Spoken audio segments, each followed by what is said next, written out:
அதிலிருந்து ஒரு வசனத்தை வாசிப்போம். ஏசாயா தீர்க்கதரிசி புத்தகம் 5வது அதிகாரம் அவருடைய 13வது வசனத்தை ஒரு வாசிப்போமாக. என் ஜனங்கள் அறிவில்லாமையினால் சிறைப்பட்டு போகிறார்கள். அவர்களை கனமுள்ளவர்கள் பட்டினியினால் தொய்ந்து போகிறார்கள். அவர்களை திரளான கூட்டத்தார் தாகத்தால் நாவறண்டு போகிறார்கள். ஒரு காரியத்தை நாம் பார்க்கிறோம். தேவ ஜனமாகிய இஸ்ரவேல் ஜனங்களை பார்த்து தேவனாய கர்த்தருடைய ஒரு புலம்புகிற ஒரு குரலை நாம் பார்க்க முடியும். தேவ ஜனங்கள் தேவனுக்கு முன்பாக எப்படி வாழ வேண்டும், என்ன செய்ய வேண்டும், எப்படி நடந்து கொள்ள வேண்டும் என்பதை கர்த்தர் அவர்களுக்கு போதிக்கிறார். மோசேயின் மூலமாய், நியாயப்பிரமாண சட்டத்திட்டங்கள் மூலமாக இஸ்ரவேல் ஜனங்கள் வாழும் விதத்தை, ஒழுங்குமுறைகளை அவர் போதிக்கிறார், கொடுத்திருக்கிறார். கர்த்தருக்கு ஸ்தோத்திரம். கொடுத்துவிட்டு என்னுடைய பிள்ளைகள், நான் என்னால் மீட்கப்பட்ட என்னுடைய ஜனம், நான் அவர்களுக்கு சொன்ன வார்த்தையின்படி, நான் அவர்களுக்கு கொடுத்த கட்டளையின்படி அவர்கள் ஜீவிக்கிறார்களா என்று கர்த்தர் கவனிக்கிறார். தேவ பிள்ளைகள், இதை நாம் சற்று கொஞ்சம் கவனிக்க வேண்டும். அதாவது கிறிஸ்தவ வாழ்க்கை ஒரு ஒழுங்குமுறையோடு வாழ்கிற ஒரு வாழ்க்கை, அது மறந்து விடக்கூடாது. தேவ ஜனமாகி இஸ்ரவேல் ஜனங்களுடைய வாழ்க்கையில் தேவன் அதைதான் எதிர்பார்த்தார். எகிப்திலிருந்து இஸ்ரவேல் ஜனங்களை விடுவித்து கானானுக்கு நேராக வழிநடத்துகிறார். முன்கூட்டியே சொல்லிவிட்டார், பாலும் தேனும் ஓடுகிற கானான். ஆமென். வாக்குத்தத்த தேசத்தை நான் உங்களுக்கு கொடுக்கிறேன், நீங்கள் எகிப்தை புறப்பட்டு என்ன செய்யுங்க, புறப்பட்டு கடந்து வாருங்கள். செங்கடலை கடந்த பிறகு கர்த்தர் அவர்களுக்கு வனாந்தரத்தில் வைத்து கட்டளையை கொடுக்கிறார், 10 கற்பனையை கொடுக்கிறார். அவர்கள் வாழ வேண்டிய ஒழுங்குமுறைகளை மோசேயின் மூலமாய் கர்த்தர் கொடுக்கிறார். கொடுத்துவிட்டு கர்த்தர் சொன்ன வார்த்தையின்படி, கர்த்தர் அவர்களுக்கு அளித்ததான கட்டளையின்படி என்னுடைய ஜனம் வாழ வேண்டும் என்ற ஒரு எதிர்பார்ப்போடு அவர்களை கவனிக்கிறார். வாழ்கிறார்களா, வாழ வேண்டும், வாழ்கிறார்களா இல்லையா என்று கர்த்தர் கவனித்துக் கொண்டிருக்கிறார். ஆமென். அவருடைய வார்த்தையின்படி அவர்கள் வாழுகிற நேரம் வேதம் சொல்லுகிறது, கர்த்தர் அவர்களோடு கூட இருப்பதை அவர்கள் பார்க்க முடிந்தது. தேவன் அவர்களுக்கு விதித்த கட்டளைகள், கற்பனைகளை கை கொண்டு வாழுகிற நேரம் எல்லாம் எதிரிகளுக்கு முன்பதாக அவர்களுக்கு கர்த்தர் ஜெயத்தை கொடுத்தார். ஜெயத்திற்கு ஒரே ஒரு வழி, கர்த்தர் கொடுத்த வாக்கை கை கொள்ள வேண்டியது அவசியம். இஸ்ரவேல் ஜனங்களுடைய வாழ்க்கையில் கடந்து வர வர முதலாவது உற்சாகம் புறப்பட்டார்கள். அவருடைய வாழ்க்கையில் தேவன் கொடுத்த சட்டத்திட்டமாகிய பிரமாணத்தை மீற ஆரம்பித்தார்கள். மீறுகிற நேரம் எல்லாம் அவருடைய வாழ்க்கையில் என்ன கிடைத்தது? அடி கிடைத்தது, தண்டனை கிடைத்தது. பேசுகிறோம். அல்லேலூயா. ஏனென்றால் எப்படியோ நீ வாழ், நான் உன்னை கானான்ல கொண்டு சேர்த்து கர்த்தர் அழைக்கிறேன். நமக்கும் இல்லாதான் சொல்றாரு, எப்படியோ ஆடு, உனக்கு தான் பரலோக ராஜ்யத்தை ஆயுதப்படுத்த ஆண்டவர் சொல்லவே இல்லை. அன்று இஸ்ரவேல் ஜனங்களுக்கு கர்த்தர் விதித்த கட்டளை போல புதிய ஏற்பாட்டின் காலத்தில் இருக்கிற பரிசுத்தவான்களாகிய இஸ்ரவேல் ஜனங்கள், ஆவிக்குரிய இஸ்ரவேலர்களுக்கு கர்த்தர் உபதேச சட்டத்திட்டத்தை கர்த்தர் கொடுத்திருக்கிறார். இதன்படி நீ வாழ வேண்டும் என்பதுதான் தேவன் நமக்கு சொன்ன காரியம். கர்த்தர் சொன்னார். அல்லேலூயா. அதை வைத்து இஸ்ரவேல் ஜனங்கள் அநேக முறை கர்த்தரை வேதனைப்படுத்தினார்கள். அந்த வேதனைப்படுத்துகிற நேரம் எல்லாம் வாழ்க்கையில அழிவும் எதிரிகளால் உண்டாகிறதான பாதிப்புகள் தான் உண்டானதே தவிர வெற்றிகரமான நிலை உண்டாகவில்லை. தேவன் விதித்த வழியை விட்டு விலகுகிற நேரம் அங்க அவர்களுக்கு பிரச்சனை வர ஆரம்பித்தது. ஆமென். அதனால் அதே போலதான் தேவனுடைய மக்களாகிய நம்முடைய வாழ்க்கையிலே கர்த்தருக்கு ஸ்தோத்திரம். தேவன் நமக்கு கொடுத்த உபதேச சட்டங்களை நாம் கை கொண்டு வாழ்கிறோமா இல்லையா என்பதை கர்த்தர் நம்மை பார்க்கிறார். ஆமென். அல்லேலூயா. அதை நான் சொல்லி இருக்கிறேன், நம் சொந்த பலத்தால் கிறிஸ்தவ வாழ்க்கை வாழ முடியாது. நம்மை நடத்துகிற ஒரு பரிசுத்த ஆவியானவர், பரிசுத்த ஆவியானவர் நம்மை சுவையான பாதையில் நம்மை நடத்துகிறவர் என்று கர்த்தருக்கு தெரியும். என்னுடைய ஜனத்தை நான் தெரிந்து கொண்டாலும் அல்லேலூயா அவன் சொந்த முயற்சியில ஒருபோது வாழ முடியாது. அவனை வழி நடத்துவதற்கு கர்த்தருடைய பரிசுத்த ஆவியானவரை நம்மை பொழிந்தள்ளினார். ஏது சொல்லுகிறது, அவர் வந்து சகல சத்தியத்துக்குள்ள அவர் நடத்துவார். ஆமென். ஏது சொல் மட்டுமல்ல, அவர் சொல்லுகிறார், உங்கள் பலவீனங்களில் அவர் உதவி செய்கிறவராக இருக்கிறார். ஆமென். அவர் நமக்கு உதவி செய்கிற நல்ல உதவியாளராக, நம்முடைய பலவீனங்கள் நமக்கு உதவி செய்கிறவராக ஆமென் நம்மோடு கூட இருக்கிறார். நம்மை நடத்த நமக்குள் வாசமாக இருக்கிற பரிசுத்த ஆவியானவரை ஒரு தேவனுக்குள்ளே சார்ந்து கொள்ளும் போது ஆமென் கிறிஸ்தவ வாழ்க்கை இனிமையாக மாறுகிறது. வாழ்க்கையில் விடுதலை, சமாதானம், சந்தோஷம், தேவனால் உண்டாகிற ஆறுதல்கள், பாதுகாவல்கள் ஒரு தேவனுடைய பிள்ளைக்கு வேண்டுமா? அல்லேலூயா. உன்னை நடத்துகிற கர்த்தருடைய ஆவியானவரை நீ சார்ந்து வாழ கற்றுக்கொள். எந்த ஒரு நபரும் சொந்த முயற்சினால் வாழ முடியாது. கிறிஸ்தவ வாழ்க்கை மட்டும் சுய முயற்சியினால் வாழக்கூடிய வாழ்க்கை அல்ல. அவர் நமக்குள்ளிருந்து நம்மை நடத்துகிற ஆவியானவராக தேவனுடைய பிள்ளை ஒரு சொந்த புத்தியையோ சொந்த திறமையையோ சொந்த முயற்சியோ நீ சார்ந்திருக்க கூடாது. அல்லது ஒரு மனிதனை நீ சார்ந்திருக்க கூடாது. நீ சார்ந்திருக்க ஒரே ஒருவர் பரிசுத்த ஆவியானவராக இருக்கிறார். அந்த நல்ல கர்த்தருடைய ஆவியானவரை ஒரு தேவனுடைய பிள்ளை நீ சார்ந்திருப்பாய் என்றால் ஆமென் உன்னை சீராய் நடத்தவர் வல்லமை உள்ள தேவனாக இருக்கிறார். ஹல்லேலூயா. முடியாத நேரத்தில் அவரை நோக்கி கூப்பிடு. ஆமென். அவர் சொல்கிறார், நீ என்னை நோக்கி கூப்பிடு. ஆமென். நான் உனக்கு மறு உத்தரவு அருளை செய்வேன் என்று கர்த்தர் சொல்கிறார். ஹல்லேலூயா. ஹல்லேலூயா. ஏது சொல்கிறது, ஆபத்து காலத்தில் என்னை நோக்கி கூப்பிடு, நான் உனக்கு என்ன கொடுப்பேன்? மறு உத்தரவு அருளை செய்வேன். ஹல்லேலூயா. தேவனுடைய பிள்ளை உனக்கு எந்தெந்த சூழ்நிலைகளில் நெருக்கங்கள் வருகிறதோ அந்த நேரங்களில் நீ கர்த்தரை நோக்கி நீ கூப்பிடு. ஆமென். உன்னை சீராய் நடத்த அவர் வல்லமை உள்ள தேவனாக இருக்கிறார். ஆமென். இதோ நல்ல ஒவ்வொரு நாளும் காலையில் எழுந்திருக்கும் போது ஆமென் ஆண்டவரை நோக்கி மன்றாடும் போது, ஆண்டவரே இதோ எனக்கு முன்பதாக ஒரு பகல் நேரத்தை தந்திருக்கிறீர்கள்.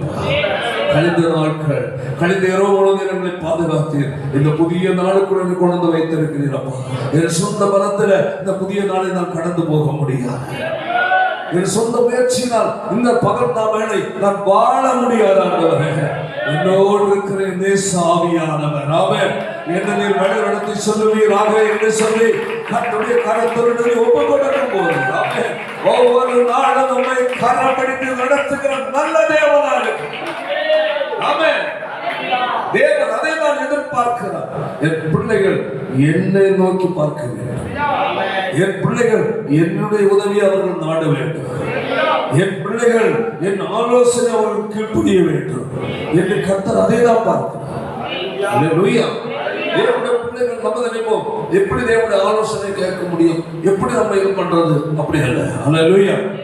அதாவது நம் தேவ சமூகத்தில் நம்ம முதலாவது பரிசுத்தங்களை காத்துக்கொள்ள வேண்டும். பரிசுத்தம் இல்லாத ஒரு மனிதனிடத்தில் கர்த்தர் நிச்சயமான வாசம் பண்ண மாட்டார். ஆமென். தேவனிடத்தில் நாம் ஒவ்வொரு டைமிலையும் முழங்கல் ஆண்டவரே வெளியேறப்பட்ட ரத்தத்தை என்னை கழுவும் ஆண்டவரே, என்னை சுத்திகரியும் ஆண்டவரே. ஆமென். அல்லேலூயா. என் கூப்பிடுவதை பொறுத்தாரும் அப்பா. என்று இருக்கிற குறைவுகள் பலவீனங்களை தயவாய் எனக்கு இறங்கி மன்னியும் என்று நம்முடைய குறைகளை தேவனிடத்தில் அறிக்கையிடவும் அவர் இரத்தத்தால் சுத்திகரிக்கப்படவும் நம்ம ஒப்பு கொடுக்க வேண்டும். ஹல்லேலூயா. ஒப்பு கொடுத்து விட்டு தொடர்ந்து நாம் என்ன செய்ய வேண்டும்? ஆவியானவரே, என்ன நீர் நடத்தும், நான் என்ன இடத்துக்கு போகிறேன் ஆண்டவரே, இந்த என்னுடைய வேலை அல்லது ஏதாவது ஒரு காரியமாக போகிறேன், நீர் என்னோடு கூட இருக்கிறதை எல்லா சூழ்நிலையும் நான் நிரூபித்து காட்டுவான். நான் போகக்கூடாது, என் சொந்த பலம் நான் போகக்கூடாது, என்னோடு நீர் இருக்க வேண்டும். நீர் எங்களோடு கூட வராமல் இருந்தால் எங்களுக்கு கொண்டு போகாது என்று சொன்ன நாங்கள் போக நீர் எங்களோடு இருப்பீர் என்றால் மட்டுமே நாங்கள் போவோம். அல்லேலூயா. கர்த்தரோடு கர்த்தர் நம்மோடு இருக்கிற அளவுல நம்முடைய வாழ்க்கையை சரிப்படுத்திக் கொள்வோம்.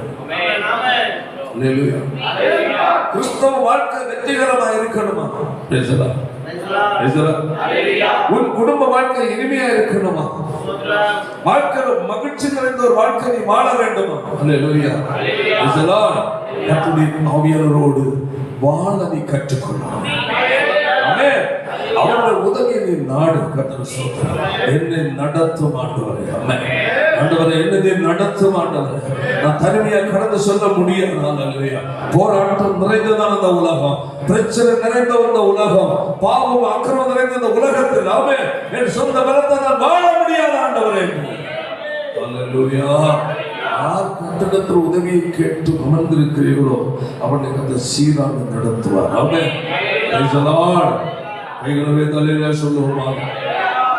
இங்க இஸ்ரவேல் ஜனங்களுடைய வாழ்க்கையில தேவன் அதை எதிர்பார்த்தார். ஆமென். ஆனால் வேதம் என்ன சொல்லுது? வசனத்தோடு வாசிப்போம் 13. அறிவில்லை. என்னது? என்ன? தேவனை அறிய அவர் விரும்பல. தேவன் போதித்த போதனை அவர்கள் என்ன செய்யல? அறிந்து கொள்ள விரும்பல. அறியாமை. அல்லேலூயா. அறியாமை என்று சொல்லும் போது பின்னாக நடக்க போகிற விளைவுகள், கஷ்டங்கள், பிரச்சனை குறித்து என்ன செய்ய யோசிக்க. இன்று நான் இதை இப்படி செய்தால் பிறகு என்ன நடக்கும்? ஆமென். அல்லேலூயா. ஏசாவுடைய வாழ்க்கையில் அதுதான் நடந்தது. யூதாசின் வாழ்க்கை அதுதான் நடந்தது. யாக்கோபு ஏசா வாழ்க்கையில் அவன் சிரேஷ்ட புத்திர பாகத்துக்கு மிக மிக முக்கியமான அந்த சிரேஷ்ட புத்திர பாகம் எதென்றால் ஆபிரகாம் வழியாக அவனை ஆசீர்வாதம். பெரிய காரியம். ஆமென். அல்லேலூயா. அதாவது ஆபிரகாமுக்கு வாக்கு கொடுத்தான், நீ உன் இனத்தையும் வாசிப்பார் வசனத்தை 12 தேசத்தையும் இனத்தையும் புறப்பட்டு விடு என்றார். அல்லேலூயா. அல்லேலூயா. நீ என்ன செய்ய சொல்லுங்க? விடு. போ. அல்லேலூயா. ஒரு தேவனுடைய பிள்ளை விட்டதை திரும்பி பார்க்கக்கூடாது. பாரம்பரியத்தை நீ விட்டாய், பழைய வழிபாட்டு முறைகளை விட்டாய், பழைய சாங்கிய சம்பிரதாயத்தை விட்டாய், பழைய ஊர் மக்கள், குடும்பத்தார், சொந்த பந்துக்கள் செய்த எல்லா காரியத்தையும் விட்டாய்.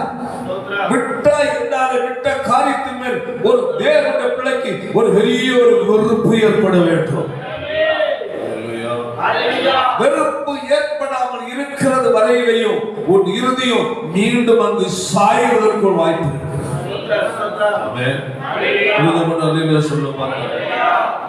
தேவனுடைய பிள்ளை பாரம்பரியங்கள், முன்னதாக இருந்த சாங்கிய சம்பிரதாயங்கள், சடங்காச்சாரங்கள், அருவருக்கத்தக்கதான காரியங்கள், எதெல்லாம் முன்ன நாம் வாழ்ந்தோமோ அவைகளை நினைத்து கூட பார்க்க கூடாது. அல்லேலூயா. ஆமென். அவரை விடு. ஆமென். பாருங்க, வாசிக்கிறவர்கள் கூட ஆபிரகாமை நோக்கி பாருங்க, என்னது? தேசம். நல்லா சொல்லுங்க. நான் இந்த தேசத்தான். ஆமென். என்ன நான் இந்த நாட்டுக்கு இன்னும் நம்ம சொல்றோமே, நான் இந்த ஊருக்கு, நான் இன்னும் குடும்பக்காரனாக, என் குடும்பம் ரொம்ப பெருசு, நான் அப்படிப்பட்டோம் இப்படிப்பட்டோம் புகழ்த்துறாங்க இல்ல, அதாவது அதன் மேல உனக்கு என்ன வேணும்? பெரிய ஒரு வெறுப்பு வேணும். ஆமென். ஒரு தேவனுடைய பிள்ளை, அல்லேலூயா. தேவன் நேசிப்பதற்கு, தேவனை நீ நேசிப்பதற்கு, தேவனோட முழு இருதயத்தோடு அவரை சேவிப்பதற்கு, அவரை பின்பற்றுவதற்கும், அவருடைய சத்தியத்தை நீ கை கொண்டு வாழ்வதற்கும் உன்னை தடுக்கிற எந்த வல்லமை நீ முதல்ல என்ன செய்ய வெறுக்க கற்றுக்கொள்ள வேண்டும். ஆமென். நான் இந்த காரியத்தை செய்தால் இந்த காரியம் எனக்கு நடக்க தடங்களாகிவிடும். என் தேவனை நான் சேவிக்கிற நேரம், கர்த்தரை ஆராதிக்கிற நேரம், கர்த்தருடைய வார்த்தையை கேட்கிற நேரம், நான் தேவனோடு உறவாட வேண்டிய நேரம், நான் வேதத்தின் சத்தியத்தை தியானிக்க வேண்டிய நேரம். ஆமென். இந்த நேரம் வேறு ஒன்றுக்கு நான் கொடுக்க முடியாத ஒரு தீர்மானம். தேவனுடைய காரியத்தில் முழு கரிசனையா இருந்துப்பார். தேவனுக்காக ஒரு வைராக்கியமான கிறிஸ்தவ வாழ்க்கையை வாழ்ந்துப்பா. ஆமென். உன்னோடு கர்த்தர் இருப்பதை திட்டங்களில் நிரூபிப்பார். கைகளை தட்டுகிறார்கள்.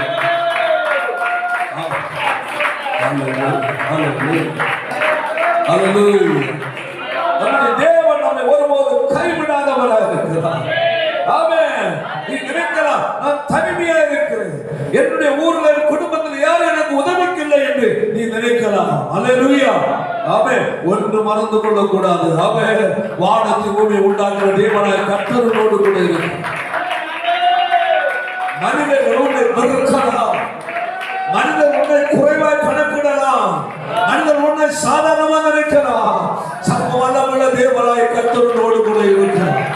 நீ பயப்படாதே, நீ கலங்காதே, நான் உன்னோடு கூட இருக்கிறேன், நான் உன்னை விட்டு விலகுவதும் இல்லை, உன்னை கை விடுவதும் இல்லை சொன்ன ஆண்டவர் உன்னோடு கூட இருக்கிறது உணர முடியும்.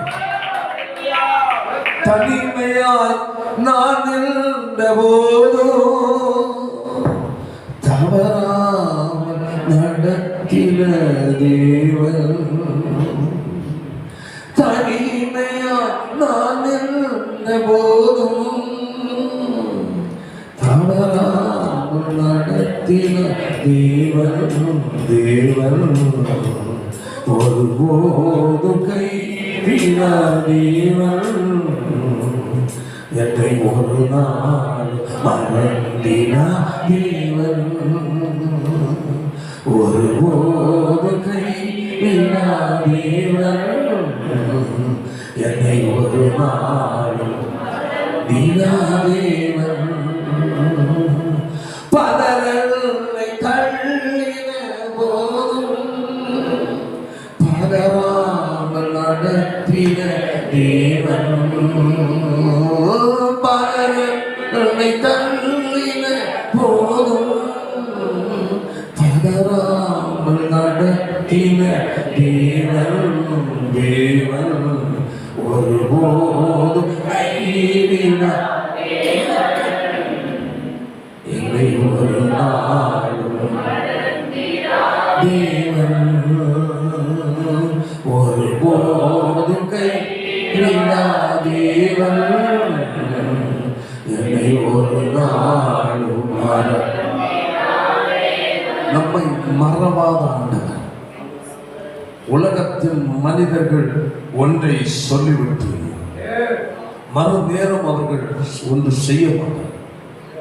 நான் இதை செய்வேன், பயப்படாது, ஏதாவது காரியம் எனக்கு உடனே போன் பண்ண, நான் உடனே வந்து நிற்பேன் என்றெல்லாம் வாக்கு கொடுக்கிற நபர்கள் அநேகர் உண்டு. அல்லேலூயா. இதெல்லாம் ஆனால் இக்கட்டான சூழ்நிலை மத்தியில சில போன் பண்ணீங்கன்னா, ஐயோ நான் இப்போ என்னால் முடியாது எனக்கு சொல்லுங்க. ஆனா எந்த நேரத்திலும் நம்மோடு கூட இருக்கிற நம்முடைய தேவன் நீங்க சொல்லுகிறது 121 சங்கீதம் எடுங்கள் பார்க்கலாம். எனக்கு ஒத்தாசை வருகிற ஒரு இடம் இருக்கு. எனக்கு ஒத்தாசை எங்கே வரும்? உண்டாக்கின கர்த்தர் எனக்கு ஒத்தாசை வரும். ஆமென். மனித ஒத்தாசை நீ தேடாத. மனிதனை தேடுகிற வரைகளையும் உன் வாழ்க்கையில வேதனை சஞ்சலமுமே. சோதரம் சோதரம் தேவனை தேடு. தேவனுக்கு நீ முதலிடம் கொடு. தேவனுடைய வார்த்தையை கேளு. கேட்கிற வார்த்தைக்கு நீ கீழ்ப்படி. உன்னோடு கர்த்தர் இருப்பதை அவன் நிரூபிப்பார். ஹல்லேலூயா ஹல்லேலூயா. மனிதனுடைய உதவிக்கரங்கள் விலகி போய்விடும். ஆமென். சொந்த பந்துக்கள் உனக்கு இல்லாமல் போய்விடுவார்கள். ஆனால் எல்லா சூழ்நிலை உன்னோடு இருக்கிற ஒரே ஒரு கர்த்தர் ஒருவர் மட்டும். கர்த்தரோடு இருக்க வேண்டும் என்றால் அவருடைய கட்டளைக்கு நீ கீழ்ப்படிந்து வாழ வேண்டும். அவனோடு பேசுகிற வார்த்தைக்கு நீ செவி கொடுக்க வேண்டிய அவசியம். நான் கீழ்ப்படிய மாட்டேன், இப்படிதான் இருப்பேன், நடக்குமா? நடக்காது. தேவனுடைய பிள்ளை, நம்முடைய தேவன் இஸ்ரவேல் ஜனங்களுக்கு கட்டளை கொடுத்து விட்டு அவர் கவனித்துக் கொண்டிருக்கிறார். என் ஜனம் நாம் அவர்களுக்கு விதித்த கட்டளையின்படிதான் வாழ்கிறார்களா என்று அவர் கவனித்துக் கொண்டிருந்தார். எங்கு வழி மாறினார்களோ அங்கு அவர்களுக்கு சிக்ஷை தண்டனை கிடைத்தது. தேவன் ஒன்றும் செய்யல, எதிரி அவர்களை அழித்தான். ஹல்லேலூயா. அதே போல தேவனுடைய பிள்ளையாக உன்னுடைய வாழ்க்கையில் உனக்கு சத்திய உபதேச சத்தியம் போதிக்கப்படும் போது, ஒவ்வொரு வாரம் உன்னோட கர்த்தர் பேசும்போது, இடைப்படும் போது எந்தெந்த வசனம் உன்னுடைய உள்ளத்தை தொடுகிறதோ உடனே அதற்கு உன்னை ஒப்புக்கொண்டு ஜெபிக்க ஆரம்பி. ஹல்லேலூயா. ஒப்புக்கொண்டு உடனே ஜெபம். ஆண்டவரே, இந்த வார்த்தை மூலமாய் நீர் என்னோடு இடைப்பட்டீரப்பா. இதுவரை நான் இடைப்படி வாழ என்னால் முடியவில்லை. எனக்கு வாழ எனக்கு கிருபை தாரும்.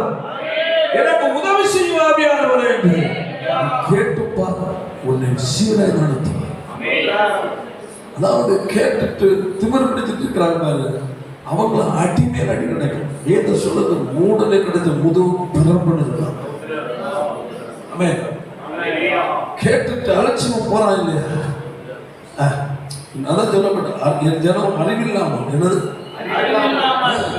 அதாவது சத்தியத்தை எச்சரிப்பில் சத்தம் கேட்கும் போது, கர்த்தரோடு இடைப்படும் போது அதை குறித்து என்ன இல்லை, விருப்பம் என்றது அறிவற்றது, அதற்கு பணியணும் கீழ்ப்படியணும் என்ற அந்த எண்ணம் மற்ற தன் மனம் ஒரு வாழும் போது அடுத்த விளைவு குடும்பத்தில் பல நெருக்கங்கள் வந்து நிற்கும். பிரச்சனை பல வந்து நிற்கும், பல கஷ்டம் வந்து நிற்கும். அந்த நேரம் நீங்க ஆண்டவர். ஆனால் எங்க ஆரம்பித்தது? எப்போ தேவனோடு இடைப்பட்ட போது, பேசும்போது, கர்த்தர் சத்தியத்தோடு இடைப்பட்ட போது நீ எப்ப நீ செவி கொடுக்காமல் அதை அலட்சியமா விட்டு விட்டு நீ வாழ்ந்து கொண்டிருக்கிறாயோ அங்கே பிரச்சனை உனக்கு ஆரம்பித்து. ஆமென் ஆமென். சொன்ன இஸ்ரவேல் ஜனங்களுக்கு கட்டளை கொடுத்த கர்த்தர் கொடுத்து விட்டு கீழ்ப்படிந்து வாழ்கிறார்களா இல்லையா என்பதை கவனித்துக் கொண்டிருக்கிறார். அதுபோல உன்னோடு கர்த்தர் பேசிக்கொண்டு உன்னை கவனித்துக் கொண்டிருக்கிறார். ஆமென். கவனிக்கிறார். சத்தியத்தை இன்று கேட்டார், இன்னும் இந்த வார்த்தையை நான் பேசினேன், இதற்கு எவ்வளவு தூரம் கீழ்ப்படுகிறார், எவ்வளவு தூரம் கீழ்ப்படுகிறார் கர்த்தரை கவனிக்கிறார். நீ கீழ்ப்படியாமல் இருக்கிறது வரையிலே உனக்குரிய நன்மைகள் அடைய முடியாது. சத்தியத்தை கேட்கிறியா, உடனே சரண்டரா. ஆண்டவரே, இன்று நீர் என்னோடு பேசினீனப்பா, பேசின வார்த்தையின்படி நான் வாழ என்று நான் என்ன செய்யணும், ஒப்பு கொடுக்கிறேன். பரிசுத்த ஆவியானவரே, என்னை வாழ என்ன செய்யும், உதவி செய்யும். ஆமென். என் சொந்த பலத்தில் என்ன செய்ய முடியாது, வாழ முடியாது. உனக்கு வாழ முடியாது என்று கர்த்தருக்கு நன்றாய் தெரியும். வாழ வைக்க ஆவியானவரோடு கொண்டு உதவியை தேடு, அவரிடத்தில் கேளு. ஆமென் ஆமென். ஆண்டவரே, பேசுற வார்த்தை நான் வாழ விரும்புறேன், ஆனால் என்னால முடியல, தயவாக எனக்கு இறங்கும், எனக்கு வாழ உதவி செய்யப்பா, என்னுடைய பலம் தாங்க ஆண்டவரே என்று ஜெபித்து பாரு. கர்த்தர் உன்னை ஒரு சந்தோஷப்படுவார். அல்லேலூயா. முடியவில்லை என்று இருக்கிறதல்ல, உன்னை முடிய வைக்கிற கர்த்தரோடு இருக்கிறார் அல்லவா. அல்லேலூயா. எந்த சூழ்நிலை மத்தியிலே ஆமென் உன்னை கைவிடாத கர்த்தர். பதில் பார்த்தோம், வானத்தையும் பூமியையும் உண்டான அனதாசம் வாசிப்போம். உன் காலை தடுமாற உன்னை தள்ளாட விட மாட்டான். ஆமென். மற்றவர்களுக்கு நீ உண்மையா இருந்தா என்றாலே, கர்த்தருடைய ஆலோசனைக்கு நீ வாழ நீ உன்னை ஒப்பு கொடுத்தா என்றாலே, அல்லேலூயா, மற்றவர்களுக்கு முன்பதாக உன்னை என்ன செய்ய தள்ளாட வெட்கப்பட விட மாட்டாரே. ஆமென். உன்னோடு கர்த்தர் இருக்கிறார். இவர்களால் செய்ய முடிகிறதல்ல, இது தேவனால் உண்டாகிற நன்மை என்பதை ஜனங்கள் அறிக்கை பண்ணுகிற நிலையில் உன்னை மாற்றவர் வல்லவர். நீ கர்த்தருடைய வார்த்தைக்கு நீ கீழ்ப்படிந்து பார். ஆமென். கர்த்தருடைய வார்த்தை கீழ்ப்படிந்து வாழ பிரயாசப்பட்டு ஒப்பு கொடுத்து பார். நீ வாழ்ந்து பார். ஆமென், ஆமென், ஆமென். வாழ விரும்புகிறது உரிமையோடு அவரோடு பேசலாம். ஆண்டவரோடு வாழாமல் யாரோடு இருக்கிறது அவரோடு பேச முடியாது. காரணம், அவர் சொன்ன வார்த்தைக்கு நீ கீழ்ப்படியவில்லை. ஆமென். அல்லேலூயா. வாசிப்போம். உன் காலை தள்ளாட விட்டால் காக்கிறவன் என்ன செய்ய மாட்டான், உறக்க மாட்டான். பாத்தீங்களா? அல்லேலூயா. உனக்கு வாக்கு கொடுக்கிற மனிதர்கள் உறங்கிடுவாங்க. சொந்தமும் பந்தம் என்ன செய்தோம், தூங்கிடுவாங்க. ஆமென். அல்லேலூயா. ஆனால் உன்னையும் உன் குடும்பத்தையும் பாதுகாக்கிற ஒரு தேவன். அல்லேலூயா. உறங்காமலும் தூங்காமலும் விழித்துணை காக்கிற தேவன். அல்லேலூயா, அல்லேலூயா, அல்லேலூயா. உறங்காமலும் தூங்காமலும் கவனிக்கிற கர்த்தர். அல்லேலூயா. ஆமென். அதான் சொல்லப்பட்ட வாசிப்போம் கூட, உன் காலை என்ன செய்ய மாட்டார், தள்ளாட விட மாட்டார். காக்கிறவன் எப்படிப்பட்ட உறங்க. பாருங்க, 91 செயல் சொல்லப்பட்ட இரவில் உண்டாகும் பயங்கரத்திற்கும் பகல் பறக்கும் அம்புக்கும் கொள்ளை நோய்க்கும் பல சங்காரத்துக்கும் நினைச்சாரு. இரவில் உண்டாகும் பயங்கரம். ஆமென். நீ சொல்றல பயமா இருக்கு, சொல்றல. ஆமென்.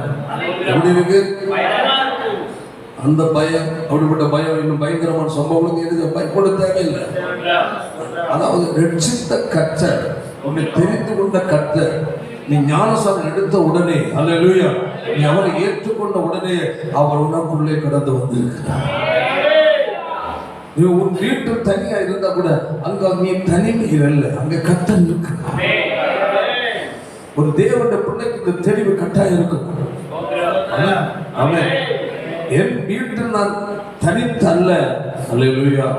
என் பெற்றோர் இல்லாமல் இருக்கலாம், கூட உள்ளவங்க இல்லாமல் இருக்கலாம். நான் என் வீட்டில் தனித்தல்ல, என்னுடைய தேவாதி தேவர் என்னோடு கூட இருக்கிறார். ஆமென். அல்லேலூயா. வேதம் சொல்லுகிறது, கர்த்தர் அவருடைய பாளையம் இறங்கி, என்னது பாளையம் இறங்கி அவர் என்ன செய்கிறார், விடுவிக்கிறார், பாதுகாக்கிறார். பாளையம் என்றால் பெரிய ஒரு சேனை. ஆமென். ஆமென். ஆண்டவர் உண்மையா அன்பு வைத்து, ஆண்டவருடைய வார்த்தைக்கு உண்மையான கீழ்ப்படிந்து, ஆண்டவரை உண்மையான நேசித்து, அவரோடு ஒவ்வொரு நேரம் உறவாடி நீ வாழ்ந்துப்பார். அல்லேலூயா. உன்னை சூழ தேவனுடைய மகிமை இருந்து கொண்டே. அல்லேலூயா, அல்லேலூயா, அல்லேலூயா. Praise the Lord. அவருடைய பிரசன்னத்தில் நீ நிரம்ப முடியும். அல்லேலூயா. உன்னுடைய தேவனுடைய வல்லமை அலையலையாக இறங்கி கொண்டிருக்கு. அல்லேலூயா. நம்மை பாதுகாக்கிறார். அப்போ பாதுகாக்கிறார் என்னாலே வாயை கர்த்தரை மகிமைப்படுத்தணும். அதான் விஷயம். வாயை திறந்து சொல்லு. இதெல்லாம் ஒரு ஊழியமா? பாதுகாக்கிறவர் என்றாலே உடனே உனக்குள்ள ஒண்ணு, ஐயோ என் தேவன் என்னை பாதுகாக்கிறவன் ஒரு எண்ணம் மனசுல வந்த சும்மா இருப்பியா? இருக்க மாட்டேன். அந்த வசனத்தின் முக்கியத்துவத்தை நீ என்ன செய்யல எடுக்கிற. அதான் உன்னை வாழ்க்கை அறியாமை. என்னது புரியுதா இல்லையா? அறியாமை அது உனக்கு தீமையமா. வார்த்தைகள் வருகிற நன்மை என்ன என்ற ஒரு அறியாமை. கர்த்தர் வார்த்தை கடத்தரும் அது என் வாழ்க்கையில் எதை செய்யும் என்றதான அறியாமை உன் வாழ்க்கையில் என்ன கொண்டு போ சிறை. இரவில் அவருடைய சேனை வருகிறது நம்மை பாதுகாக்க. ஆமென் அல்லேலூயா. Praise the Lord. பெரிய சேனை அவரிடத்தில் இருக்கிறது. ஆமென் பிரைஸ் தி லார்ட். அவருடைய வலது கரம் பராக்கிரமம் செய்யும் என்று சொல்லப்பட்டது. தொடர்ந்து வாசிப்போம். இரவில் உண்டாகும் பயங்கரத்திற்கும் அம்புக்கும் கொள்ளை நோய்க்கும் சங்காரத்துக்கும் பயப்படாது. பயப்படுறது 1000 பேரும் 10000 பேர் விழுந்தாலும் அது உன்னை அணுகாத.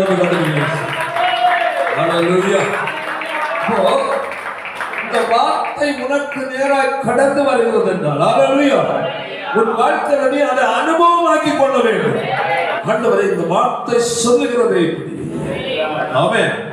இந்த வார்த்தை மூலம் என்னோடு பேசுகிறேன் ஆண்டவரே, அதை இன்று என் வாழ்க்கையில் நிரூபிக்கும்படி ஒப்புக்கொள்கிறேன். என் குடும்பத்தில் என்னுடைய வாழ்க்கையில இந்த வார்த்தை என்ன செய்யணும்? நடக்கணும். இரவில் உண்டால் பயங்கரத்து பயப்படாமல் இருப்பார் சொல்லப்பட்டிருக்கிறது அல்லவா? இன்று இரவு என் வாழ்க்கையில நடக்கணும். ஆமென் ஹல்லேலூயா.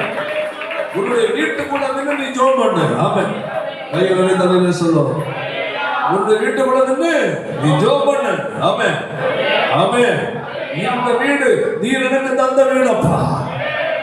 இந்த வீட்டுல நான் படுத்து தூங்க வேண்டி இருக்கு. ஆமென். கெட்ட கனவு கொடுக்கிற பொல்லாத ஆவியின் என்கிற வரவே கூடாது.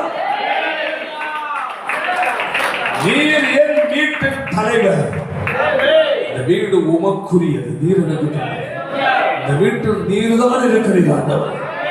அதை எனக்கு என்ன செய்யும்? நிறுவி.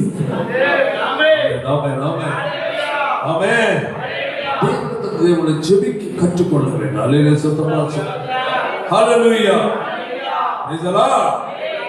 ஒரு முறை ஒரு பிசாசை துரத்தும் போது நீ யாருன்னு என்கிட்ட கேட்கிற?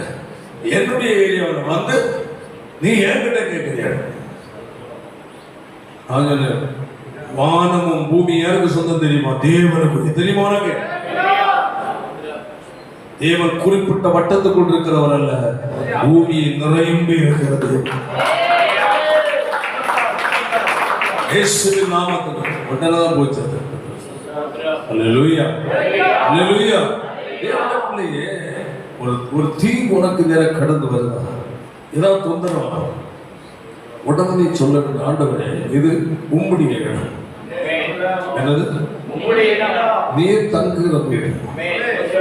எனக்குரியதல்ல, இது உமக்குரியது. அப்படி இங்க பிசாசுக்கு என்ன இல்லை, இடமே.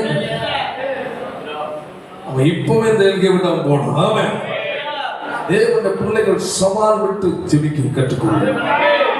ஆமென் ஆமென் அல்லேலூயா. உன் வீட்டுக்குள்ளேதான் பிரச்சனை, போராட்டமா, சத்துருவோட போராட்டமா, வீட்டின் நடுவில் முட்டி போடு. ஆமென் ஆமென். கர்த்தர் இடத்தில் இருக்கிறீர்கள். நீ இந்த இடத்தில் நிரம்பி இருக்கிறீர்கள். பொருளாத ஆவிகளுக்கு இங்கு இடமில்லை ஆண்டவரே. நீ இந்த இடத்துல உங்கள் அக்கினியால் நிரம்புவீராக. அக்கினி இறங்கட்டும் ஆண்டவரே. இந்த இடத்துல உங்கள் அக்கினி இறங்கட்டும் அப்பா. சத்துடைய வல்லமைகளை பட்சித்து போடுவீராக. ஜெபித்து பார்க்க வேண்டும் தேவனுக்கு. ஆமென். அதாவது ஒரு வெற்றியின் கிறிஸ்தவ வாழ்க்கை கவனிக்கும். ஜெயத்தின் வாழ்க்கை வாழ்வது சாதாரணமானதல்ல. ஆமென் ஆமென். ஊழியக்காரனால எல்லாருக்கும் எதிராகவும் சத்துரு நிச்சயம் போராடணும். எல்லாருக்கும் உங்களுக்கு எதிராக போராடுறதை விட அதிகமா யாருக்கு எதிராக? ஊழியக்காரர். ஹல்லேலூயா. உங்களுக்கு எதிராக போராடுவது உங்க எல்கைக்கு உட்பட்ட சிறுதான்.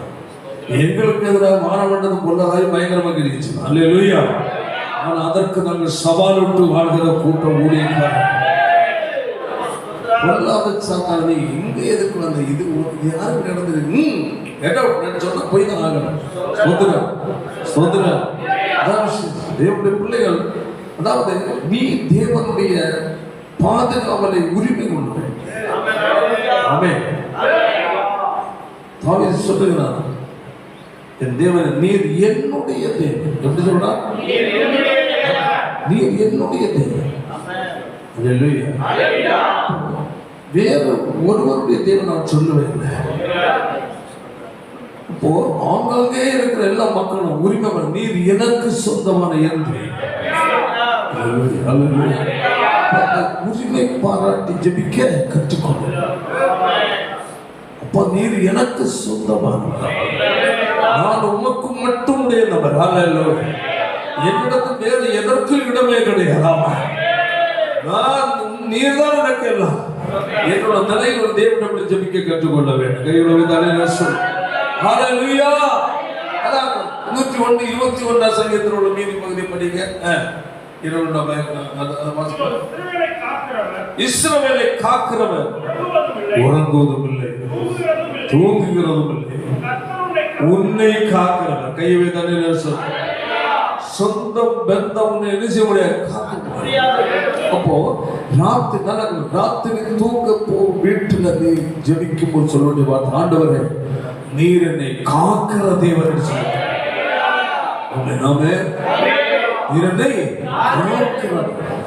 என் வீட்டை காக்கிற தேவன். உங்களுடைய கண்கள் எங்கப்படுது? என் வீட்டில். உங்களுடைய கண்கள் என் வீட்டை கவனித்துக் கொண்டே இருக்கிறது. கையை வைத்தாலே சொல்லுங்க, உங்களுடைய கண்கள் என் வீட்டை பார்த்து கொண்டு உங்களுடைய கண்களுக்கு உலாவுகிறது என்றால் அல்லேலூயா. எந்த சத்துருவும் நடமாட முடியாது.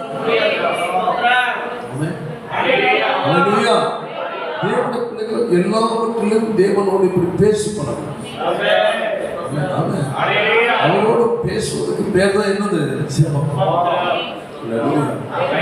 ஆண்டவரே சப்பா, ஆண்டவரே கனவு வர பார்த்துக்கிற ஆண்டவரே தோத்திரமப்பா, தோத்திரமே சப்பா, அதை தாரும் இதெல்லாம் மந்திரம் போட்டுட்டு அப்படி எங்களை மங்கன அஞ்சாணி மாதிரி உரிமையோடு பேசணும். ஏன்னா ஒரு நாமத்தின் மேல் விசுவாசம் உள்ளவரை ஏற்றுக்கூடிய அத்தனை பேர் தேவனுடைய பிள்ளைகள். அப்பா அப்பாவோடு பேசுகிற உரிமை எல்லா பிள்ளைகளுக்கும் இல்லை இருக்கு. அதை நீ சொந்தமாக்கி கொண்டு என்னுடைய பரம தகப்பனாயிருக்க இரவெல்லாம் தன்னை பாதுகாக்கிற நல்ல அப்பா, என் அருகில் என்னோடு கூட இருக்கிற தகப்பனாயிருக்கிறார். என்னோட தேவனை அறிக்கை பண்ணதா அவருடைய மகிமையின் பிரசன்னமாகிய பாதுகாவல் உன்னை வீட்டை சுற்றி இறங்கி கொண்டே இருக்கும்.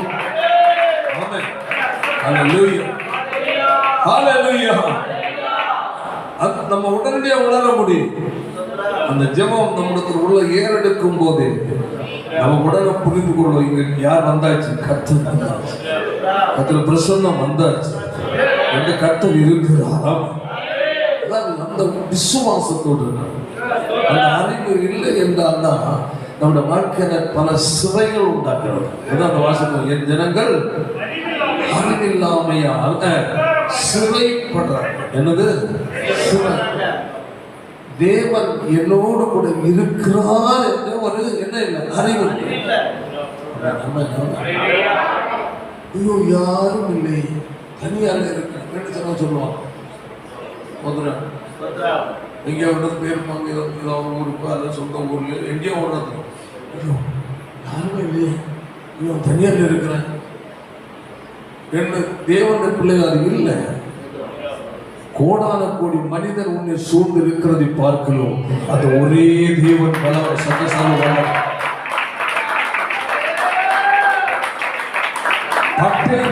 கோடான கோடி மக்கள் உன்னை சுற்றி இருந்தால் கூட அதை பார்க்கிற பெரிய பாதுகாவல் தேவனால் உண்டாகிறோம்.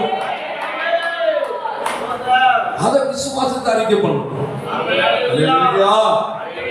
உன்னுடைய வீடா ஜெபம், ஆண்டவரே இந்த வீடு என் அப்பாவுடைய வீடு, அல்லேலூயா. நீர் எனக்கு தந்த வீடு, இந்த வீட்டை சுற்றி தேவனே உடைய தூதரை அனுப்பி இதை பாதுகாத்துக் கொள்ள மாட்டேன். எந்த ஒரு விஷப்பூச்சிகளை ஒன்றும் அணுகக்கூடாது. நீர் ஒருவர் மட்டும்தான் எனக்கு பாதுகாப்பு. அல்லேலூயா. அப்படி நல்லா ஜோம் பண்ணிட்டு படுத்தா விஷப்பூச்சி வரா, பூரா விட வராது. நம்ம குடும்ப ஜபங்களை ஜபம் பண்ணுவோம், தனி ஜபத்தில் ஜபிக்க தவறுமா தான் பூரா கிடைக்கிறது.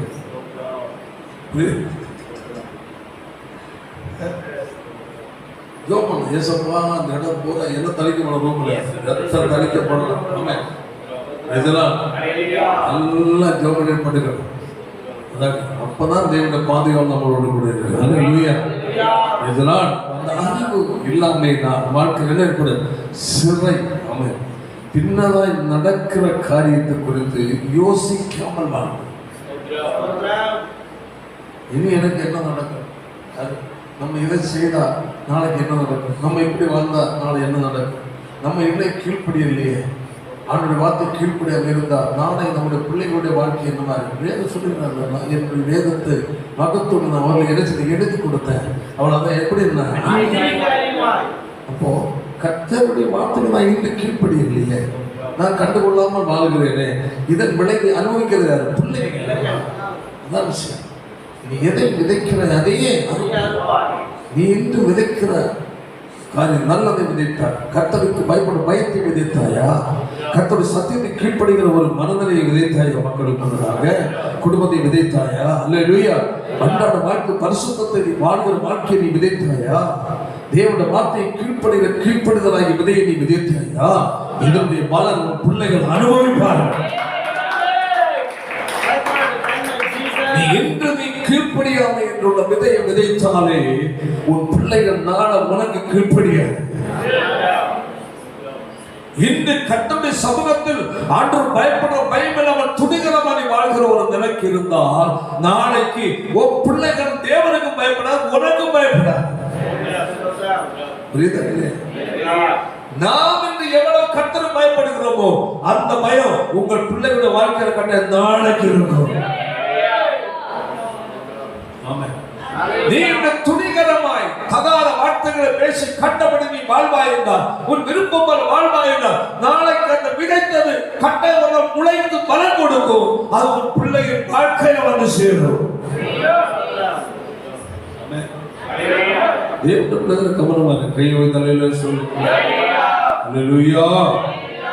நான் ஒரு முறை ஒரு சாட்சி ஒரு ஆள் சொன்னதை தான் சொல்றேன், அது உண்மைதான் இருக்காரு.